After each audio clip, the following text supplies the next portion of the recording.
Hello, ladies and gentlemen.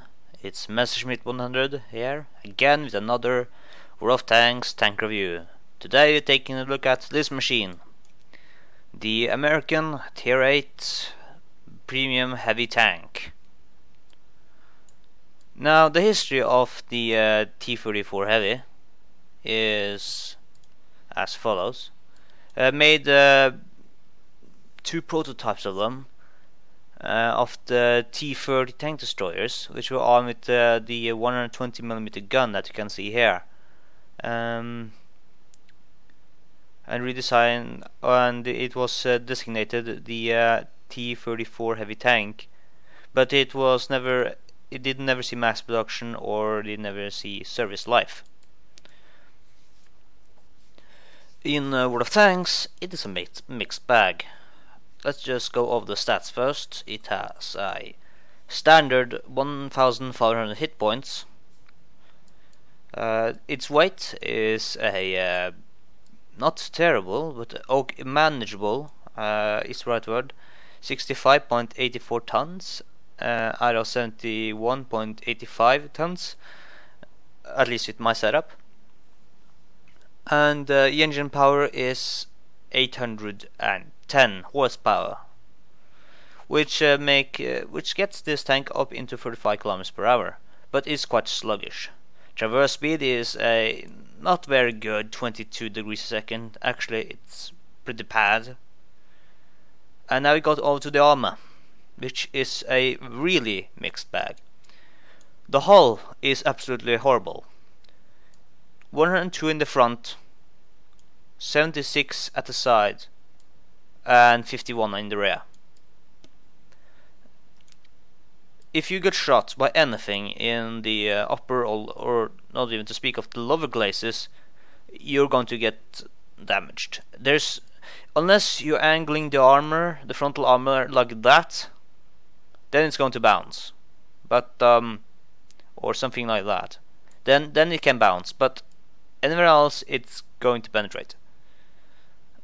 So don't count on your armor. Side scraping is not very good with this tank, as it only has 76mm of armor on the sides, and even though the track hovers up a little bit, it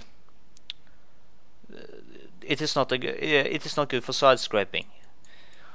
But now we go over to the turret, which is a massive 279mm in the front. 100 a little less impressive at side at 127mm, and a healthy 203mm in the rear. Plus you have this giant gun mantlet, which also this thing is almost impervious. And we are on the armor, I can go over the weak spots. The machine gun port in the front. I don't think this viewport or aiming port is a weak spot, but rather if you fire and hit this upper plate, I have experienced quite a few penetrations. So watch out for that plate. If people shoot there with high penetration guns, they're going to penetrate. It doesn't have a lot of slope either, it's pretty flat. Also the command cupola, but it's quite hard to hit, but if you hit it, you're probably going to penetrate. I mean, if you hit it like at the sides here, or here at the cheeks, you're probably going to bounce. Third cheeks, you're going to bounce. But what is recommended with this tank, if you have a high explosive gun, such as the KV2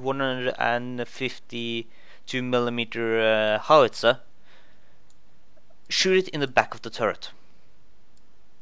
Because the explosion is going to go straight to the engine and set it on fire, and rupture its fuel tanks. So that's highly recommended you fire, if you have a large caliber gun, fire high explosive at the back. Or even fire high explosive in under this under the third slope here. If you get high explosive in here, it will also damage the engine and set it on fire. I had not experienced any shock trap effect by a shell coming ricocheting off the gun mantlet and into the tank. I hadn't experienced anything like that, so you probably shouldn't be too worried. But keep the enemies to your front and cover up the hull. If you shove your hull, you're going to get killed. Now we go to the cannon, which is the 120mm gun T5 or T53A1. It's a very good gun.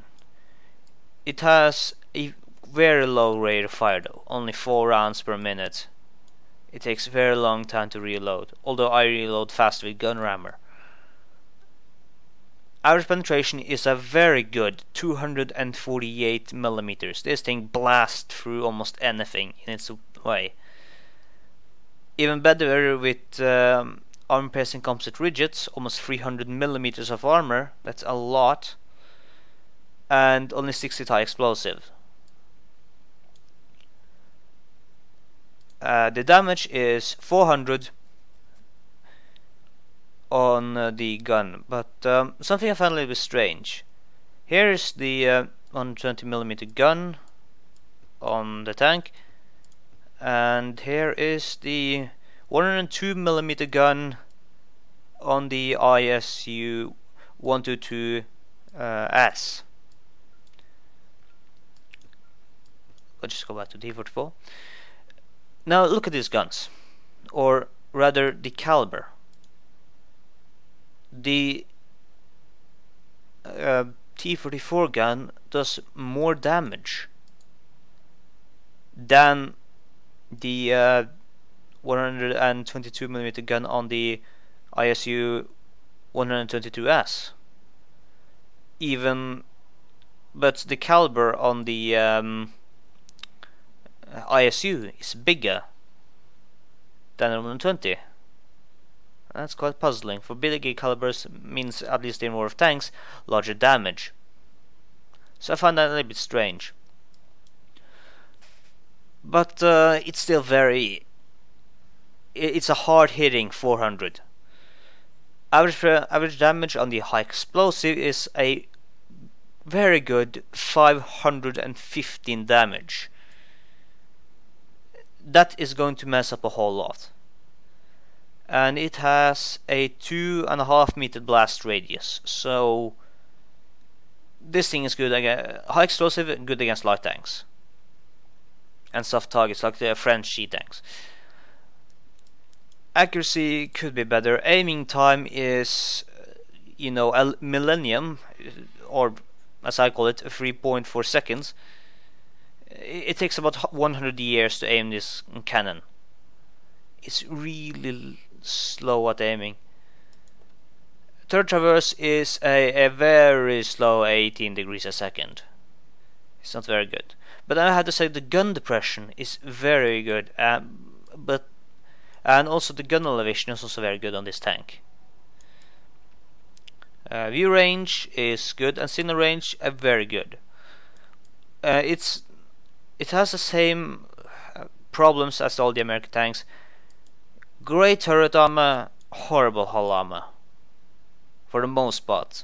After at tier 7 upwards, that's the case with most American heavy tanks, and some of their turret to tank destroyer cousins as well. Now for the equipment fit, I have large caliber gun rammer, enhanced gunning drive to get the aiming down, and also a vertical stabilizer Mark II to also get the aiming time further down. Only pack one armor piercing composite rigid because they're pretty expensive to get, 4,800. So I want it to be worth the shot. But I can almost penetrate 300mm with this shell, so I really don't see. I can't think about a situation where I had to use multiple of them. For the crew skills, I have for the commander got with mentor, because this is the same crew that came with the tank, so I have to retrain them from to another tank. So then it's very good to have mentor, so you can get the other crew's skills faster up. Snapshot for the gunner, so that you don't have to aim so long when turning the turret. and the rest of the crew has just repairs. Because it's a heavy tank and you get things knocked out quite often, and if you get your tracks knocked out, you have to get them up and running as fast as you can. As a target for artillery, this thing is meat on the table for artillery. The reason it is because it's horrible traverse speed. If you go around corners, you're going to have a problem. And ground resistance can also be lacking. The tracks aren't that wide. They're pretty long, but aren't wide. But they're wide enough to be a large target. So people can easily shoot them, but yeah, just take repairs on the crew. It will be best. And the normal consumables. Also worth mentioning is that this tank is it's one of the more expensive premium tanks. All teir 8s are very expensive generally, but this is very expensive. Is it worth it? Well, I'm a tank collector, so I would almost immediately say yes, but it depends really.